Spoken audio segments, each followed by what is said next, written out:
Hay muchos mitos alrededor de la sedimentación, sobre todo como causa principal de muchos de los problemas operativos y quizás de los problemas operativos más grandes de la operación fluvial en esta hidrovía.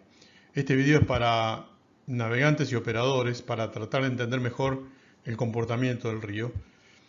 Para las navieras y autoridades también, para entender las desventajas y los altos costos que significa dragar impulsivamente y lo que significan los beneficios de hacerlo inteligentemente. También es para las empresas de dragado, para comprender lo que un navegante realmente necesita en forma racional. También para los astilleros y los profesionales del río, para comprender la importancia de adaptar las embarcaciones al río. Y para todos, especialmente para las navieras, para poder identificar los grandes e inmediatos beneficios operativos de la navegación electrónica. Me presento muy rápidamente para los que no me conocen, soy ingeniero naval de formación con algunos posgrados y especializaciones en mi área.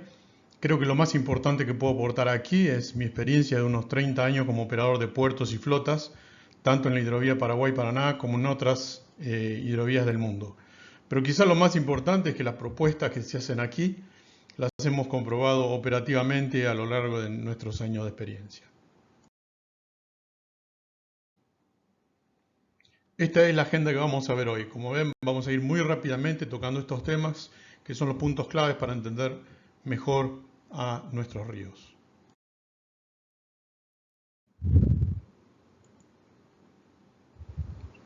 Bueno, vamos a ver a través de estos 4 microvideos cómo se modeliza de la empresa Enriver de Illinois, tomando a partir de materiales de modelización en mesas de arena, ríos meandrosos como es en este caso el Grand River en el estado de Iowa, y lo modelizan en este caso en una mesa. Podemos ver cómo se forma a través del tiempo, las décadas, los siglos, un río que comienza en forma rectilínea a formarse en grandes meandros, como es típicamente un río de llanura. Cualquier desequilibrio entre erosión y sedimentación va produciendo estos meandros a través de los años y de las décadas. Esto lo vamos a ver en más detalle en los siguientes videos.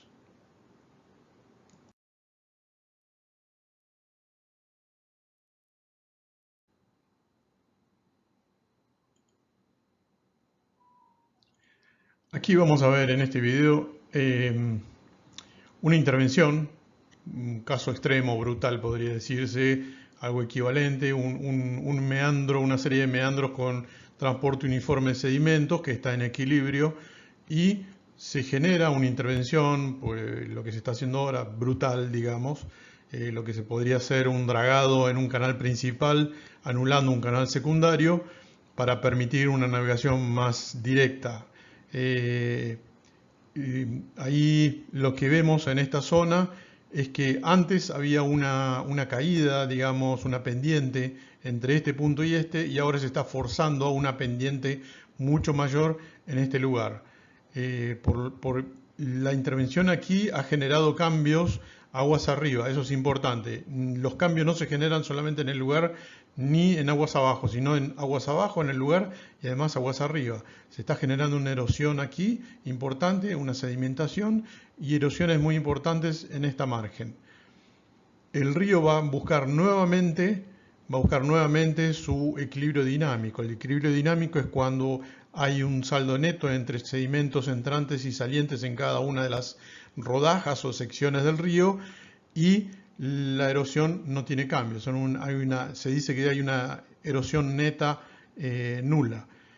Hasta que no encuentra ese equilibrio en toda su trayectoria, el río continúa cambiando. Y lo que es llamativo es que acá tiende a buscar la trayectoria original, tiende a buscar nuevamente su trayectoria original. Aquí se ha generado una sedimentación muy alta, aquí se están erosionando y incluso está cayendo la ribera y aquí también. Y aquí se sigue originando un cambio en los canales. Aquí se han generado 3 canales, aquí un canal profundo contra la costa, y el río busca tener una longitud, por una cuestión de pendiente, una longitud más o menos similar a la longitud que tenía anteriormente. Fíjense que está tendiendo a tener una morfología similar a la que tenía antes de la intervención. Aquí tenemos la sección que nos va a mostrar ahora. Se ha generado un canal profundo en la margen derecha y aquí un canal principal con dos canales secundarios, hasta encontrar prácticamente el nuevo equilibrio dinámico.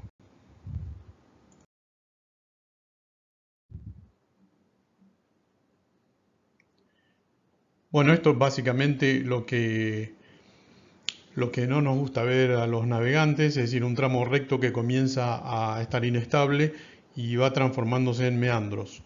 Esto significa que el río, el mismo caudal, va a buscar una nueva situación de equilibrio.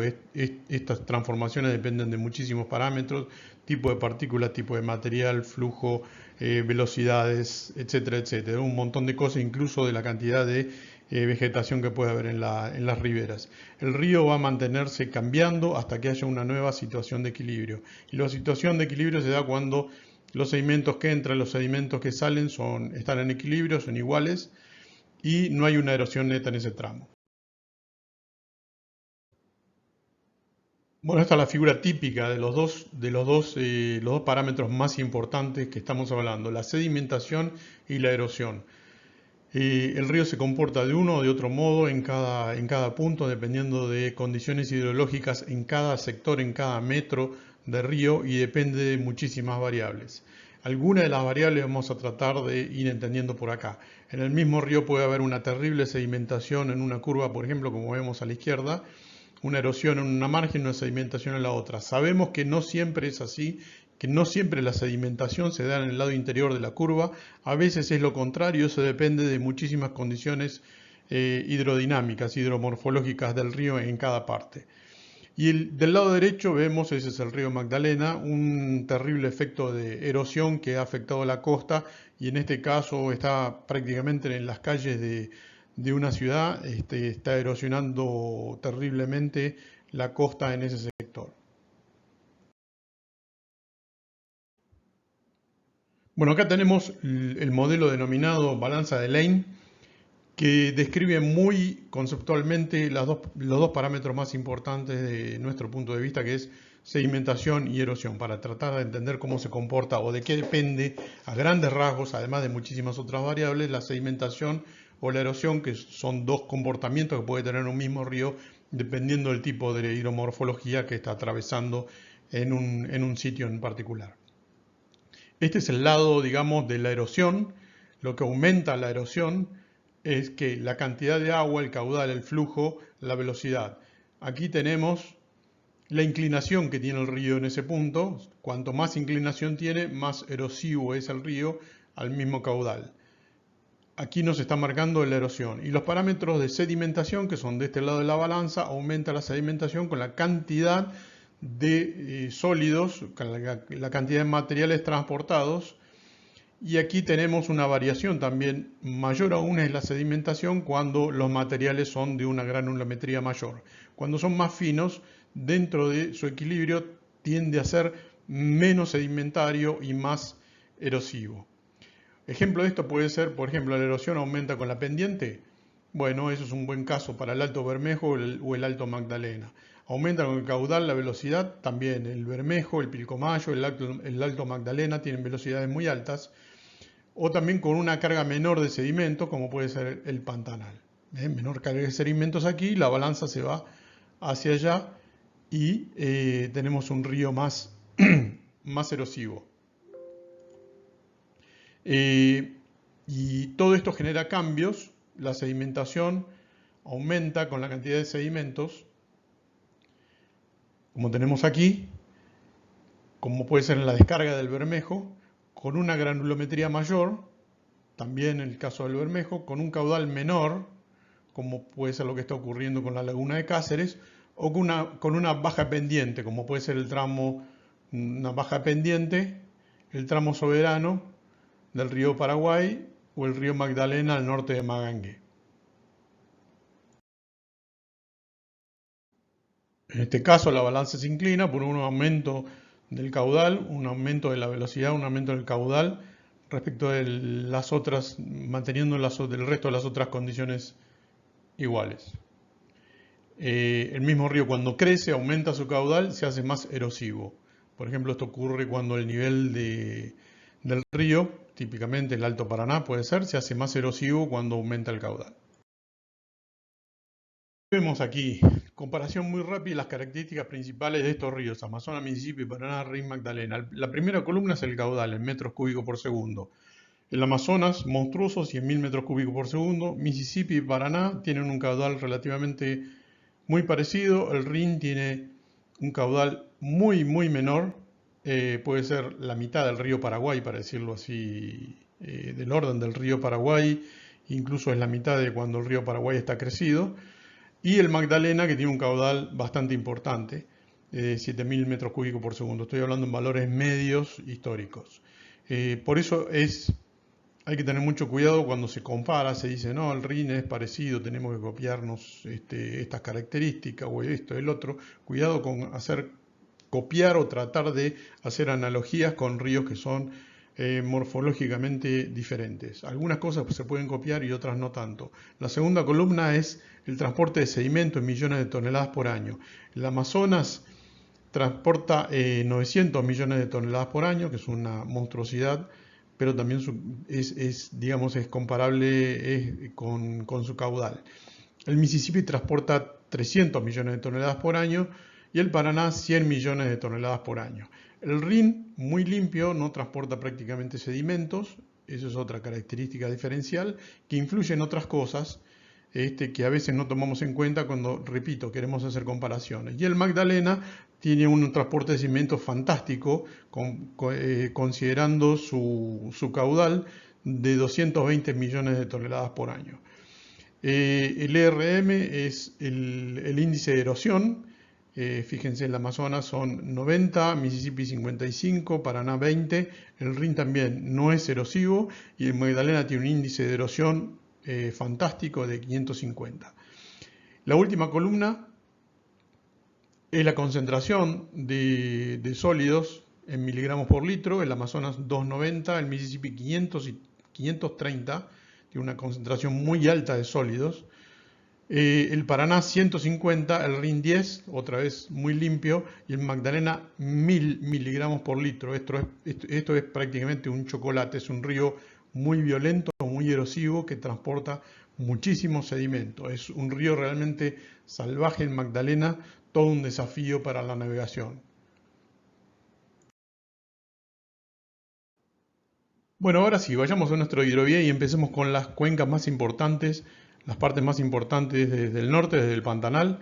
Esto es un diagrama del Pantanal y se ven, lo que quiero mostrar acá son la cuenca del río, esto es prácticamente la cuenca del río Cuyabá, alrededor, esta es la laguna Mandioré, la línea marrón es la división entre el estado de Mato Grosso y Mato Grosso do Sul, y lo que quiero mostrar acá es esta olla, esta panela, esto que es la planicie del Pantanal, que se diferencia de este sector de aquí, que es el Planalto.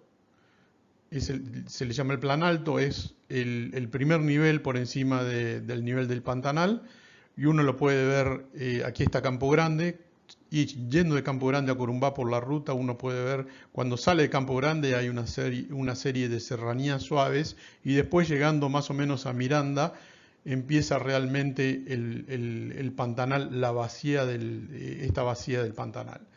Esto es muy importante y también para destacar, justo en este límite, aquí está el río Cuyabá.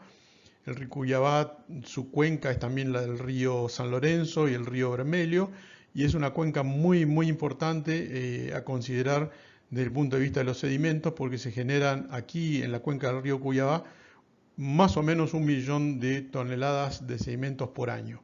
Se redistribuyen en esta región del Pantanal, pero hay una generación importante de sedimentos porque en los últimos años hubo un aumento muy importante del uso de suelos y hubo una deforestación de aproximadamente 40% en esta planicie, en esta zona del planalto de la cuenca del río Vermelho y Cuyabá, 40% de su cuenca fue deforestada. Eso es un factor importante para aumentar la sedimentación, que parece que está muy lejos, pero después empieza a afectar aquí, en el cauce navegable del río Paraguay. Esto es una imagen media horrible de Google, pero lo que quería mostrarles es lo mismo que les mostré en la imagen anterior. Se ve muy claramente aquí la vacía del Pantanal, que va desde un poco el sur de Cáceres, abarca Cáceres, Coyim, y va hasta Murtiño. Esto es Miranda, Murtiño. Toda esa zona es lo que es la planicie del Pantanal. Esto que se ve oscuro aquí es agua, son humedales de donde viene la cuenca del río Tacuarí. Aquí es la laguna Mandioré y aquí está Corumbá y la laguna de Cáceres en Puerto Quijarro, Puerto Suárez.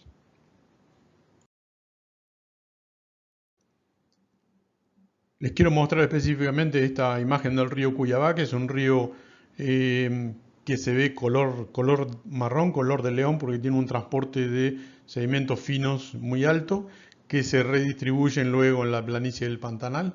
No se vierten en su mayoría a la cuenca del río Paraguay, pero sí transporta él muchísimo sedimento de su cuenca, río Cuyabá, río Vermelho y río San Lorenzo. Esto es llamativo porque en esa zona no hay prácticamente ríos que tengan este color. Bueno, esto es un poco más cerca, laguna, para mostrar aquí la ubicación de Corumbá, Puerto Suárez, Puerto Quijarro, laguna de Cáceres. Esta es la laguna Mandioré. Aquí está la descarga del río Cuyabá. Ahí ese es el límite de Mato Grosso Sur con Mato Grosso. Comienza el Parque Nacional del Pantanal hacia aguas arriba por el río Paraguay. Y fíjense aquí, esta es la ruta 4 que va hacia Santa Cruz. Y fíjense aquí las dos serranías del lado boliviano, las dos serranías que ahora vamos a ver qué efecto tienen en la laguna. Bueno, aquí tenemos la laguna de Cáceres, una imagen satelital, río Paraguay, ciudad de Corumbá, toma de agua, canal Tamengo, arroyo Concepción, canal Tamengo hacia la laguna de Cáceres, Puerto Jennifer, río Pimiento, que alimenta la laguna de Cáceres. Por aquí debería estar el canal Sucurí, que se conecta con el canal Tuyuyú en la bahía de Tuyuyú, en el cauce principal del río Paraguay. La laguna de Cáceres llegó a tener 30 kilómetros cuadrados de superficie y 5 metros de profundidad y está en situación muy crítica por tema de sedimentación especialmente desde el año 2019. Aquí tenemos una imagen un poco más esquemática, más clara de la laguna de Cáceres, que es alimentada por aquí, por el río Pimiento. Hay un canal de alimentación que está bastante bloqueado y el canal Sucurí, que del lado brasilero se llama Tuyuyú, que justamente viene desde la bahía de Tuyuyú. Esto no es exactamente así, pero viene de la bahía de Tuyuyú sobre el río Paraguay. Es decir, la laguna de Cáceres se alimenta del río Paraguay a través de Tuyuyú y Sucurí y de este afluente a la laguna de Cáceres, que es el río Pimiento. De nuevo, toma de agua, canal Tamengo, arroyo Concepción y canal Tamengo, donde están los puertos más importantes. Aquí están prácticamente los pasos críticos, digamos, del canal Tamengo en su trayecto hacia los puertos. Son básicamente tres o cuatro pasos críticos, Aurora, San Sebastián y Oasis, que están básicamente entre Aguirre y Tamarinero. El gran problema que tenemos hoy es la gran sedimentación que existe en esta laguna. Bueno, aquí lo que quiero marcar es un poco la situación de la laguna de Cáceres respecto de la cuenca del río Bermelio. Estas son las serranías, esta es la serranía de Santiago. Hacia aquí está lo que se llama el Parque Chaqueño. Esta es la serranía de Sunzas. Esto es un valle, se llama las praderas de Chiquitos. Y todo esto drena hacia la cuenca del río Pimiento, que es el principal afluente de este lado de la cuenca a la laguna de Cáceres. Aquí se ve la ruta 4 que va a Santa Cruz, esto es San José de Chiquitos, y más o menos de esta zona hacia el noroeste, las aguas drenan hacia la cuenca del Mamoré, la cuenca del Beni. Entonces, de más o menos por aquí hacia aquí, todo esto drena por estos dos valles, por el valle de Chiquitos y por este valle hacia la cuenca del río Pimiento. ¿Eso que ha ocasionado? Debido al cambio en el uso de los suelos en esta región, que ha sido mucho más intensiva desde el punto de vista de la explotación agrícola en la última década, ha cambiado el uso, ha cambiado la utilización de los suelos aquí, eso cambia las condiciones de erosión y de arrastre de los materiales, incluso los incendios en esta zona, también el incendio ocasiona una deforestación y una inestabilidad en la retención de los sólidos en el suelo y todo eso se va lavando mucho más con las aguas pluviales.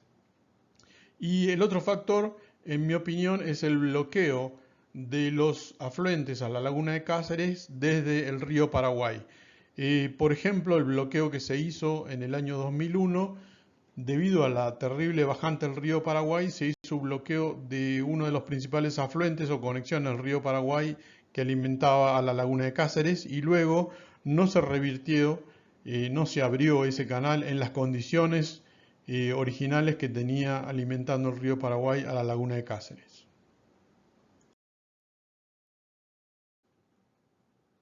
Bueno, aquí lo que quiero mostrar es en este mapa, en este lindo mapa que muestra nuevamente la bahía del Pantanal. La bahía del Pantanal se ve aquí clarito, esto es por aquí más o menos Murtiño, termina, aquí está el río Apa, límite, perdón, por aquí está el río Apa, límite entre Paraguay y Brasil, y la margen derecha se ve la gran planicie del Chaco paraguayo, la gran planicie sin irregularidades orográficas, y de la margen izquierda se ve muy claramente cómo todos los afluentes al río Paraguay de esta zona, todo lo que es precipitaciones en esta zona, desaguan en el río Paraguay. No así las precipitaciones en el Chaco, que son prácticamente retenidas, no drenan directamente e inmediatamente al cauce del río Paraguay. Eso era lo que quería mostrar aquí, porque después vamos a ver las características de estos afluentes que sí alimentan a través de las lluvias al caudal principal del río Paraguay. Bueno, aquí vemos lo que les comentaba antes, estos ríos son incluso ríos de mayor caudal, los de la margen izquierda, que vienen de accidentes orográficos en esta zona y son ríos mucho más importantes, como el río Aquidabán, Yeyuí, Ipané, que aportan caudales relevantes al río Paraguay. No así los ríos, riachos que están del lado del Chaco. Fíjense ustedes que son muy paralelos, casi perfectamente paralelos, y eso es debido a que no hay accidentes orográficos en el Chaco paraguayo. Esto es una planicie perfecta. Por lo tanto, estos caudales son muy poco relevantes, incluso son poco relevantes para drenar las aguas pluviales de esta zona. Bueno, gran tema. Aquí está la lista de los pasos. Es una lista tentativa, no es exacta, esto siempre cambia un poco, pueden ser algunos pasos a más, algunos pasos a menos, pero son 30 y pocos pasos a lo largo de el trayecto Corumbá-Confluencia, de los cuales unos 8 pasos son de piedra.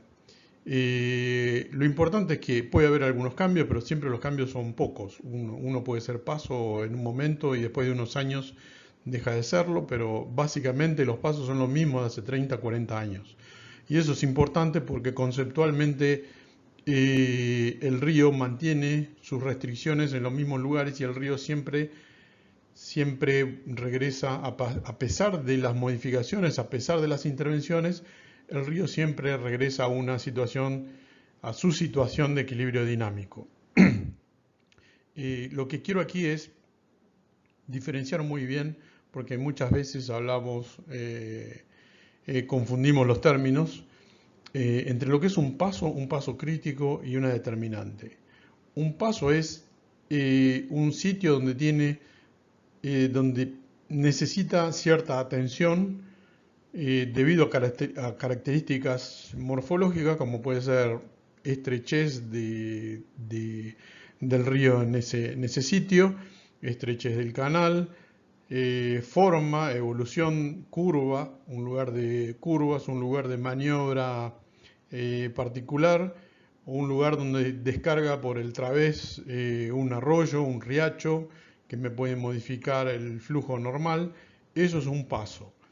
Ahora, paso crítico es donde se requieren medidas especiales del punto de vista náutico para franquear ese paso. Puede ser una travesía, puede ser una restricción de ancho, puede ser una restricción del tipo de fondo, puede ser una restricción del material de fondo, o que hay piedras en las bandas, o que hay un casco hundido, como en Arrecife, donde hay que tomar o por ejemplo, limitaciones en el ancho o en el tamaño del convoy que demanda fraccionar, cuando eso ya es un paso crítico. Y la determinante es variable, la determinante depende porque el río tiene diferentes alturas a lo largo de su trayectoria. Entonces, en un momento, un paso puede ser determinante o no, y como los pasos van cambiando, las características o la altura que tienen en el fondo, puede ser que en un momento un paso sea determinante y en otro momento otro paso sea determinante, porque la determinante es desde Puerto Quijarro, digamos, hasta Confluencia, para poner un ejemplo, ¿no? Hay una determinante, la determinante es una, no hay dos o tres determinantes, la determinante es una. Puede haber una determinante y dos o tres pasos críticos, sí, pero la determinante siempre es una, es única, y depende de cada situación, de cómo está el río, de la altura del río en cada uno de los puertos de medición de alturas de referencia.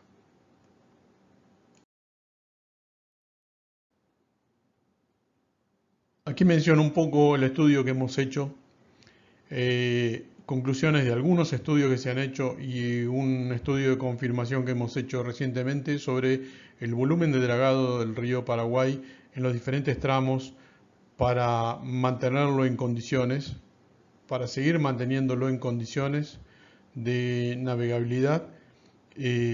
Consideramos que en el canal Tamengo se deben dragar 250.000 metros cúbicos por año, entre Corumbá y Río Apa 500.000 metros cúbicos por año. Seguramente va a salir un número similar ahora con los estudios que está haciendo la ANTAC y DINIT, que Brasil va a licitar para ese tramo. Pueden ser un poco más porque hace varios años que no está siendo dragado, entonces quizás se va a 700, pero entendemos que 500.000 sería algo constante todos los años.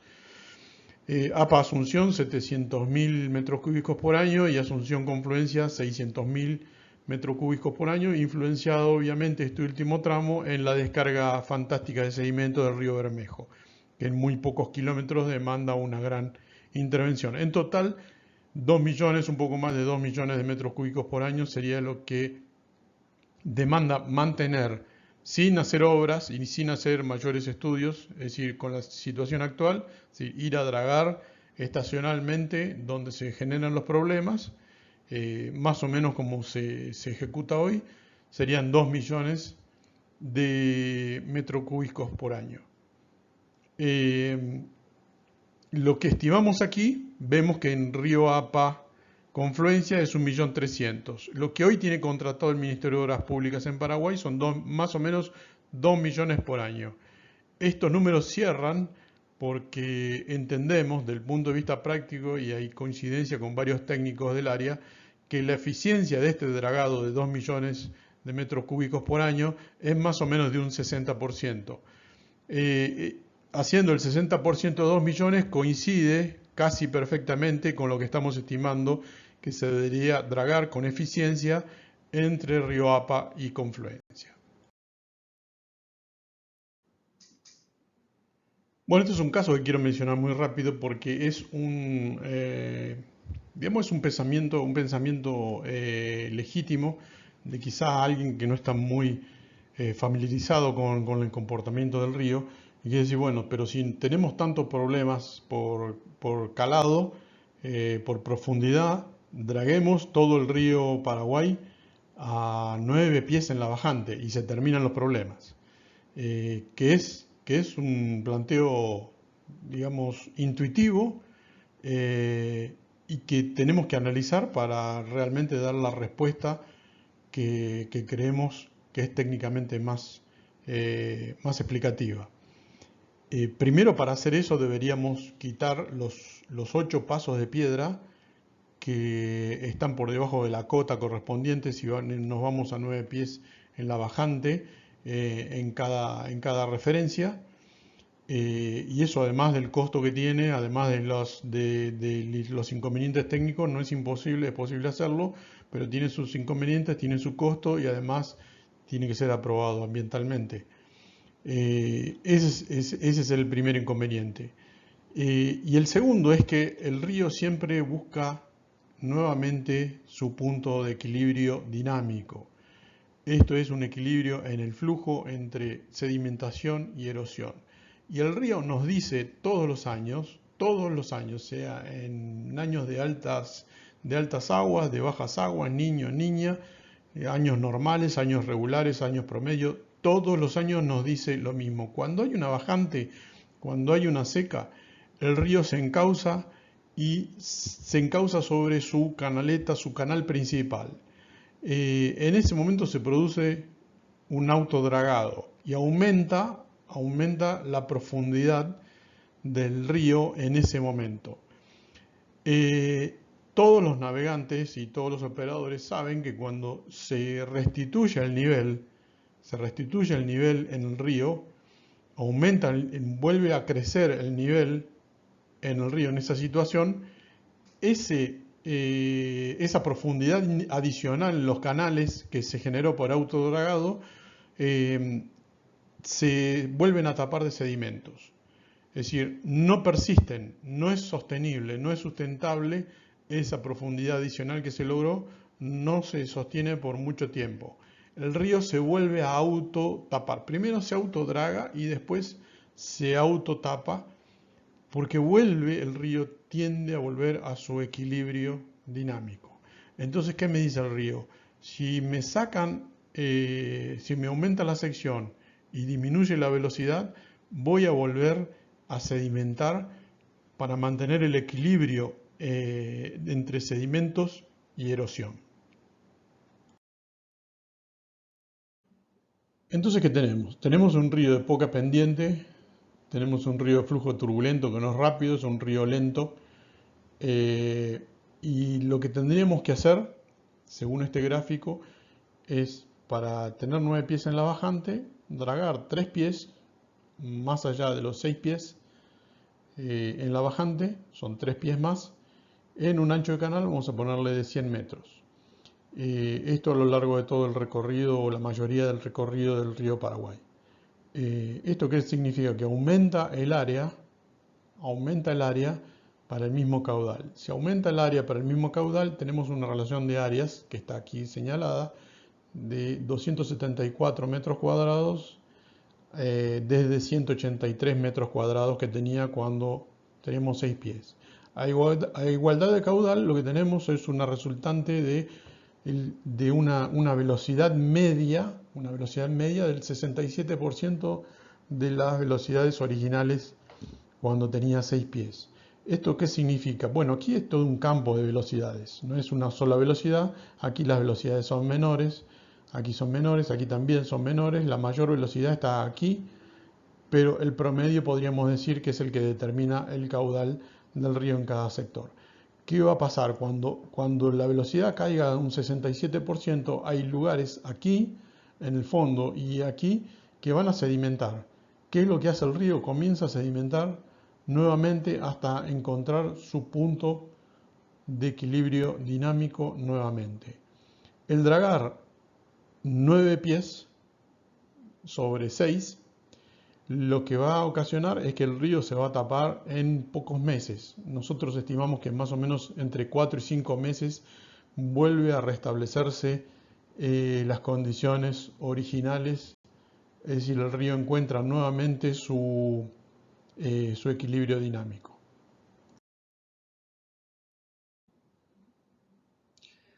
Bueno, cuenca del río Bermejo, sigamos aguas abajo, cuenca del río Bermejo por aquí, descarga un poco al sur de Pilar, Humaitá, y es el responsable de prácticamente la descarga de 100 millones de toneladas de sedimentos por año al río Paraguay.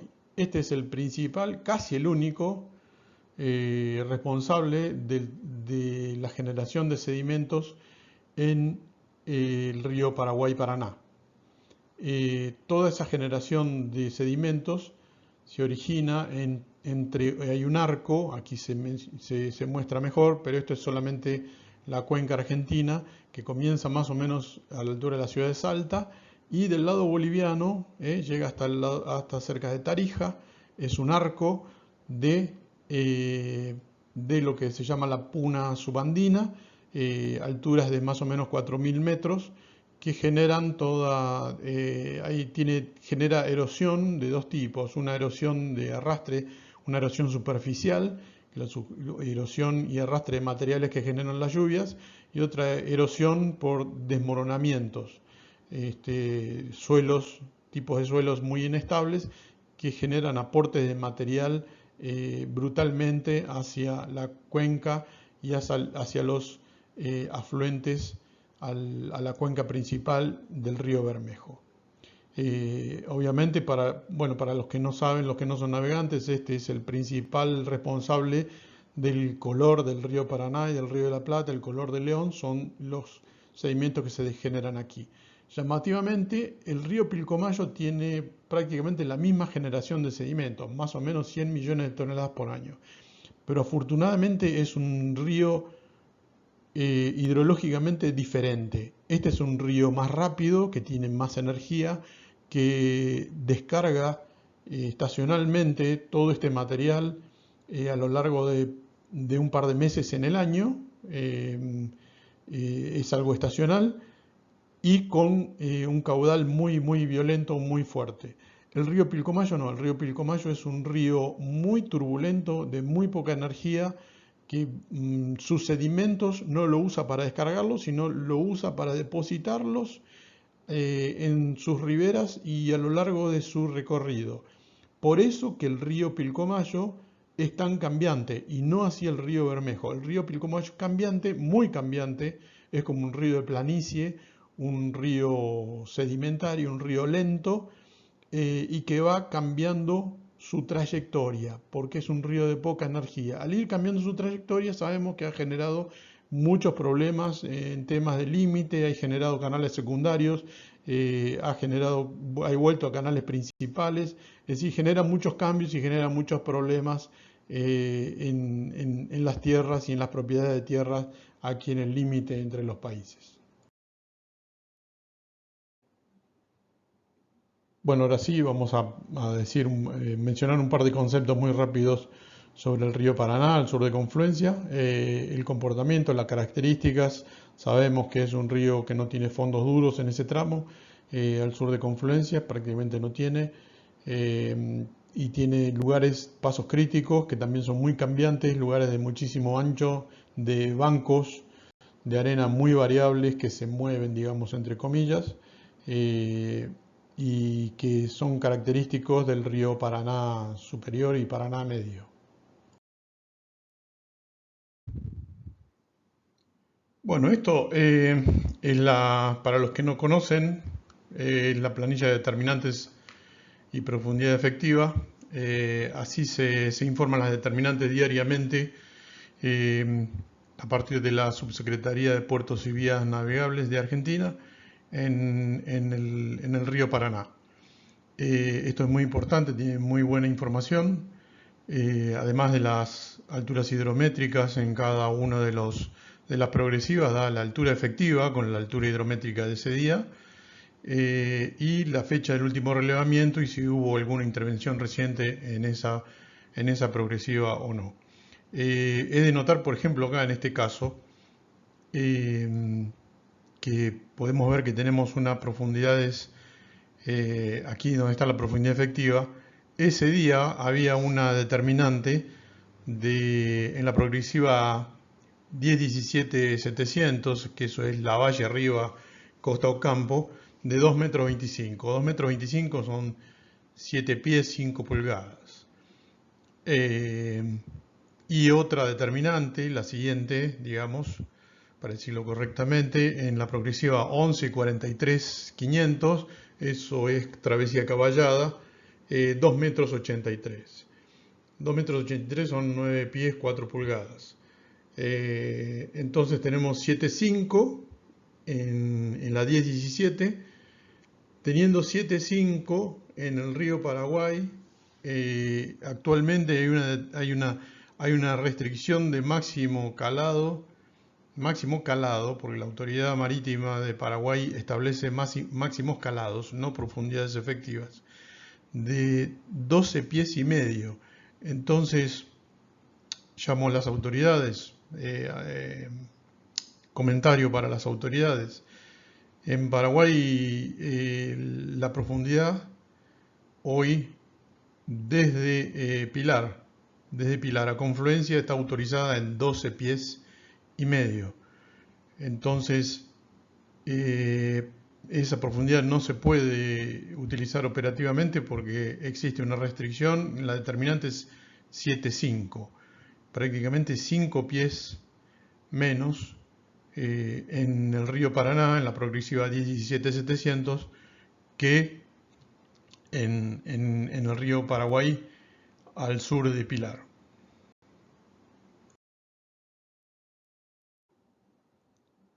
Aquí, a partir de información oficial, vemos lo que se ha dragado a lo largo de los últimos años totalmente en el río Paraná.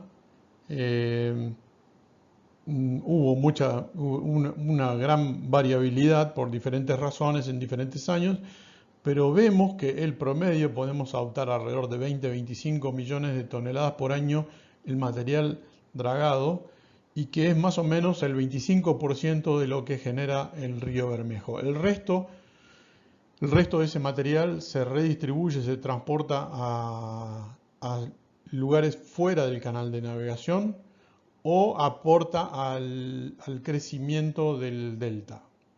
Sabemos que el delta ha estado creciendo permanentemente y es justamente por los aportes de la diferencia entre lo que se draga y lo que no se sedimenta en otros lugares fuera del canal de navegación, terminan en el delta del Paraná. Bueno, vamos a tocar este tema que es bastante delicado, un tema importantísimo, neurálgico para entender la importancia de las obras planeadas a lo largo de toda la hidrovía Paraguay-Paraná. Este es el cronograma oficial del COSIPLAN UNASUR, es decir, el planeamiento de las obras estratégicas de infraestructura a lo largo en toda la región, y muchos de estos proyectos involucran la hidrovía Paraguay-Paraná. Lo que puedo decir de los proyectos que tienen mejoramiento de navegabilidad y todos los proyectos de navegabilidad y de vías navegables que tienen relación con remoción de sedimentos, coincidentemente todos esos proyectos tienen volúmenes de material llamativamente altísimos, muy altos, del orden de varias veces lo que realmente se debería dragar o se debería remover. Y esto se comprueba directamente de la forma más pragmática con la experiencia, con lo que hemos visto a lo largo de las últimas décadas. Y el punto es el siguiente. Eh, la generación de sedimentos a lo largo de la hidrovía Paraguay-Paraná no tiene demasiados puntos de generación de sedimentos. Viniendo desde el norte, la primera fuente importante relevante es el río Cuyabá. Y el río Cuyabá transporta aproximadamente genera 1 millón de toneladas por año, pero son materiales muy finos. Y debido a que la cuenca del río Cuyabá, antes de desembocar en el río Paraguay, es una cuenca de un río de justamente de pantano, muy llano, no tienen las características de un río erosivo. Todos esos finos se reubican, se transportan y se reubican dentro de esa cuenca en el pantanal mismo. Y la mayoría de esos volúmenes no se transportan a través del cauce principal del río Paraguay.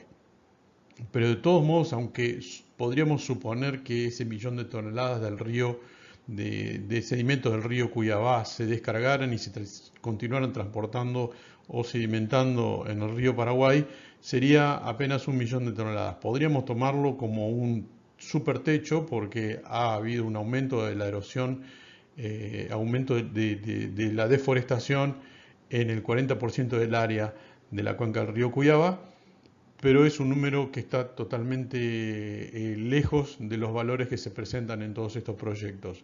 El segundo punto de sedimentación, que es un punto focalizado, es un tema muy particular, es como vimos la laguna de Cáceres. En la laguna de Cáceres se está sedimentando, se está tapando por material que llega de la cuenca del río Pimiento por otras razones.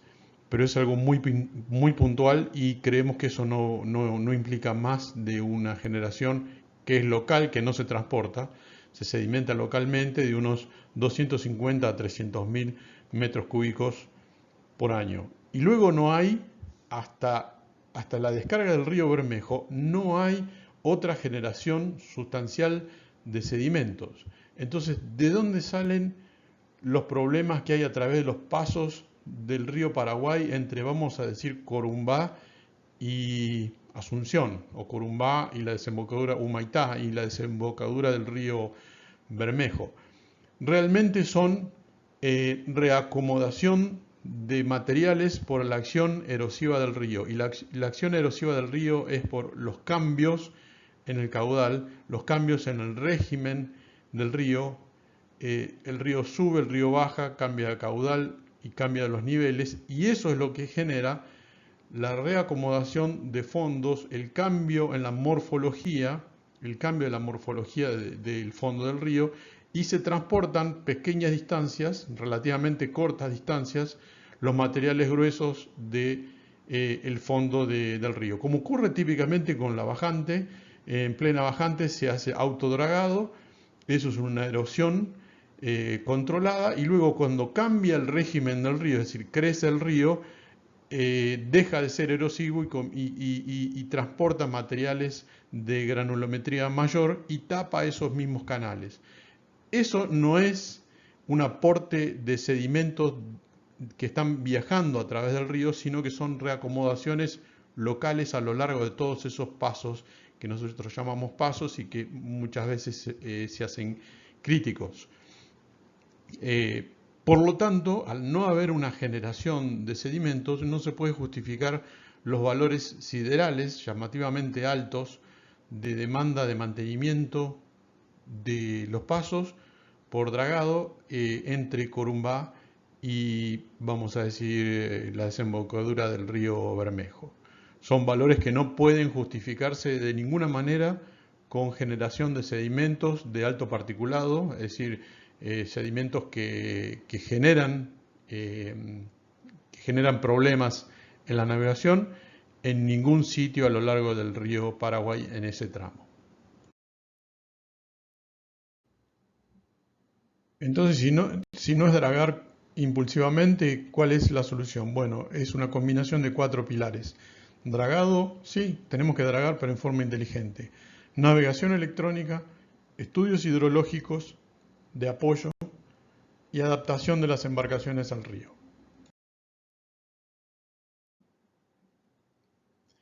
¿El dragado inteligente qué es? El dragado es minimizar la intervención. ¿Por qué? Porque el río vuelve a su equilibrio dinámico. Esa es la clave de esta exposición. El río quiere volver, va a volver por leyes físicas, va a volver a su equilibrio dinámico.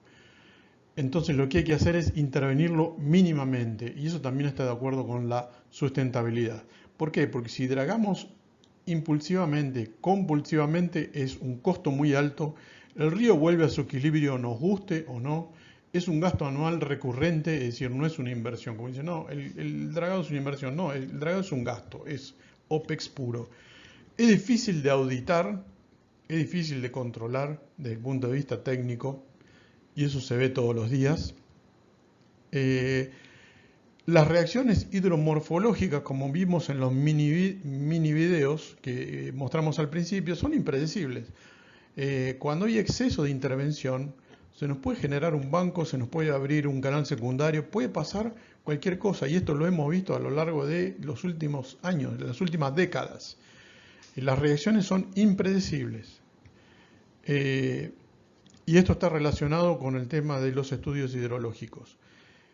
Es imposible la planificación certera del calado de carga. Si hacemos un dragado, dragados a mansalva, no tenemos una planificación certera del calado de carga. No lo podemos hacer.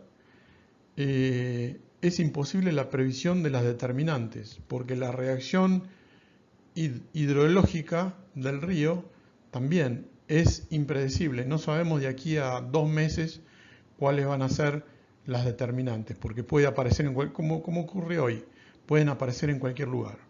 ¿Por qué? Porque el río está reaccionando permanentemente a un desequilibrio entre sedimentos y erosión.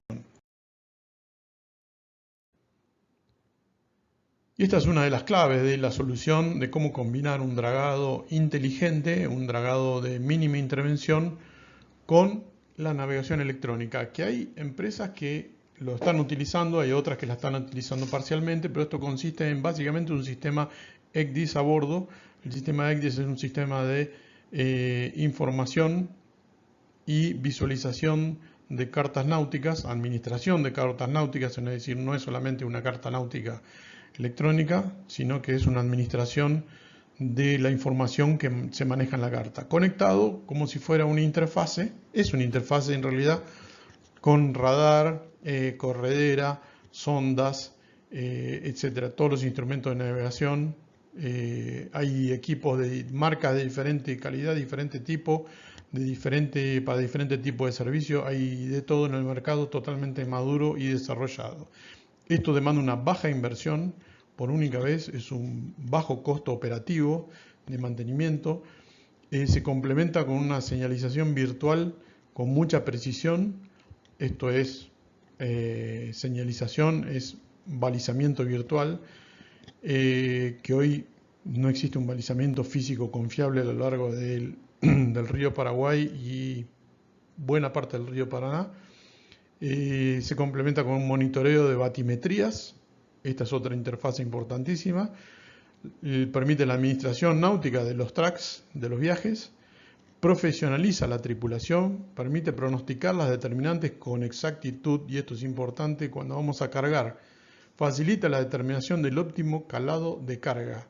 Maximiza la navegación, incluso la navegación nocturna la hace más confiable, entonces el capitán se siente mucho más seguro y confiable de encarar navegaciones nocturnas cuando en otras circunstancias no lo podía hacer.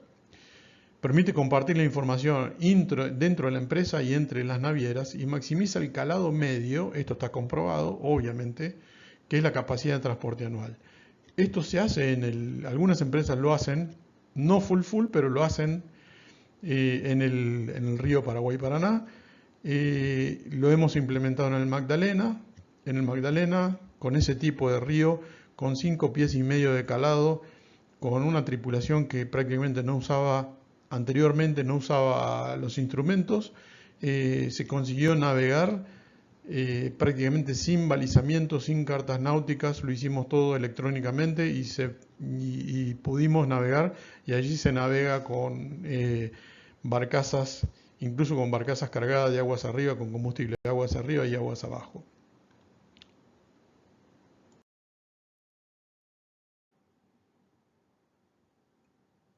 Bueno, un ejemplo de uno de los tantos sistemas que existen en el mercado, hay varios y son todos muy buenos. Eh, una pantalla típica de un sistema de navegación electrónica.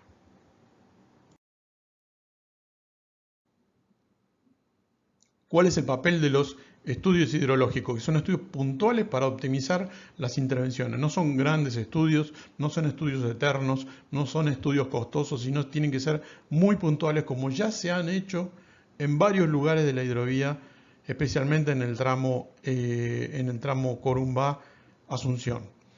Esto es para intervenir mínimamente y apenas en los sitios determinantes y maximizar los periodos de intervención. Es decir, si es posible no intervenir el río todos los años. Esto es para minimizar la intervención. Se hace por un tiempo y luego, es decir, durante 1, 2, 3, 4 temporadas y después ya casi no es necesario. Justamente por eso, esto es lo que está en los planes de UNACE, es decir, el plan de Corps of Engineers de los Estados Unidos. Por eso ellos pidieron 4 años, porque se hacen estos estudios hidrológicos puntuales durante 3 años más o menos, durante 3 estaciones, durante 3 ciclos estacionales del río para estudiar cómo cambia ante las intervenciones en cada uno de esos puntos. Esta es la explicación. Estos son los estudios hidrológicos, por eso son estudios muy puntuales, que son para hacer análisis estadístico. Primero se hace análisis estadístico, se hace el modelo sedimentológico, se cuantifica y se aplican los modelos. Y dice, no, señor, usted por año tiene que tocar acá, acá, acá y acá. Nada más. Es para minimizar las intervenciones.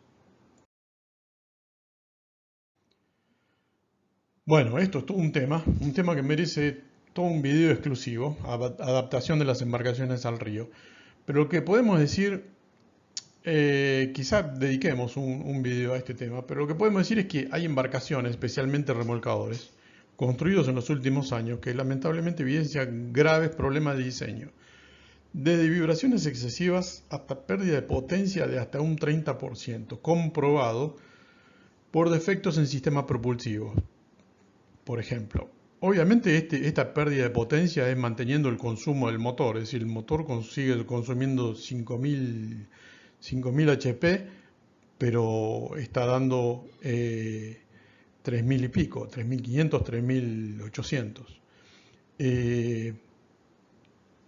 Esto no es un tema de nacionalidades, es porque varios de estos problemas ocurrieron con diseños europeos, sino que es un tema de idoneidad específica para este tipo de embarcaciones y para este río. Hay que prestarle mucha atención, es muchísimo dinero que se pierde y no se ve a lo largo del resto de la vida de cada una de las embarcaciones, sobre todo las nuevas que se están construyendo.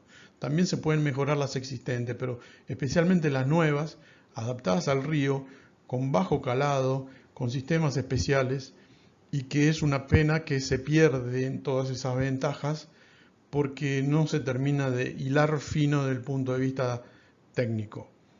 Hay profesionales excelentes en el área y creo que vale la pena aprovecharlos porque la flota en general, toda la flota fluvial de la hidrovía Paraguay-Paraná no puede darse ese lujo, sobre todo si cada una de esas unidades va a estar empujando muchísimas toneladas por año a una operación de alto rendimiento. Cada 1000 HP que se pierden es un perjuicio muy grande para la compañía porque los motores van a seguir quemando el combustible de la potencia que tiene la placa, el motor. Es decir, si el motor es de 6000 HP va a seguir quemando combustible por 6000 HP, pero va a empujar 4000. Eso se está viendo hoy.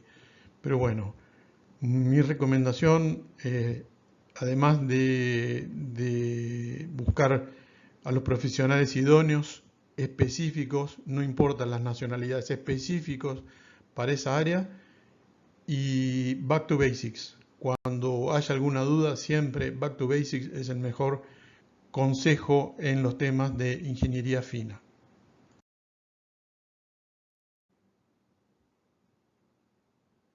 Y aquí sí, llegamos a la conclusión. Llegamos a la conclusión que este fantasma de sedimentos nos ha generado el gran problema operativo, que es la restricción de calado, la falta de profundidad a lo largo de, que es el principal cuco de nuestra operación y que es el que más nos afecta en lo comercial.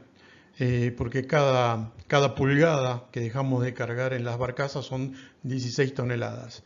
16 toneladas por viaje y eso es muchísimo, es simplemente hacer la cuenta y van a ver, bueno, los operadores lo saben, la gran sensibilidad que tiene por cada pulgada que pierdo.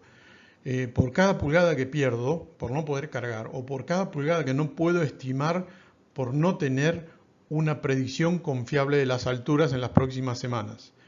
Eso es importantísimo y eso lo permite la navegación electrónica, combinado con el dragado inteligente y los estudios hidrológicos que permiten ese dragado inteligente minimizando las intervenciones. Esto es sustentable ambientalmente, es un menor CAPEX, es un menor OPEX año tras año y tiene un resultado prácticamente inmediato. Esto se implementa y tiene un resultado inmediato y no como algunos otros proyectos que además de dragar impulsiva y compulsivamente durante años y años se proponen obras que podrían verse los resultados o no dentro de 10 a 15 años. Entonces, tener en cuenta finalmente la adaptación de las embarcaciones al río con los profesionales idóneos que hay disponibles en la región. Les agradezco mucho, espero que les haya sido muy útil. Y bueno, a continuación, para referencia de ustedes, pongo a disposición el material, parte del material bibliográfico consultado, el más importante, para que ustedes también lo tengan para su uso. Y hasta la próxima, nos vemos en el próximo video. Gracias.